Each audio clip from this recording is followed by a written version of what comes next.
வடிவுடை அம்மன் ராமலிங்க அடிகளாருக்கு நிகழ்த்திய அற்புதம். அருட்பெருஞ்சோதி அருட்பெருஞ்சோதி தனிப்பெருங்கருணை என்று போற்றப்படும் ராமலிங்க அடிகளார் பள்ளி படிப்பே இல்லாமல் பாடல் இயற்றும் திறமை படைத்திருந்தவர்.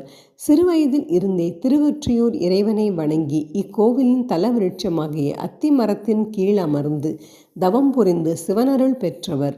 நாள்தோறும் வடிவுடை அம்மனை தரிசித்த பின் இரவு வீடு திரும்புவார். அவரின் அண்ணி உணவு பரிமாறுவார். ஒருமுறை வடிவுடை அம்மனை தரிசித்துவிட்டு வீடு திரும்ப நேரமாகிவிட்டதால் அண்ணி வீட்டின் உள்புறம் பூட்டிக்கொண்டு தூங்கிவிட்டாள். தூங்கும் அண்ணியை எழுப்ப மனமில்லாமல் இரவில் பசியுடன் திண்ணையில் படுத்துக்கொள்ள அவரின் பசியை போக்க நினைத்த வடிவுடை அம்மன் அவரின் அண்ணி உருவில் வந்து உணவு பரிமாறினார். இவ்வாறு இத்தலத்து வடிவாம்பிகையின் அருள் பெற்ற அடிகளார் இத்தலத்து அம்பிகையை போற்றி ஸ்ரீ வடிவுடை மாணிக்கமாலை என்று 101 பாடல்களை பாடியுள்ளார்.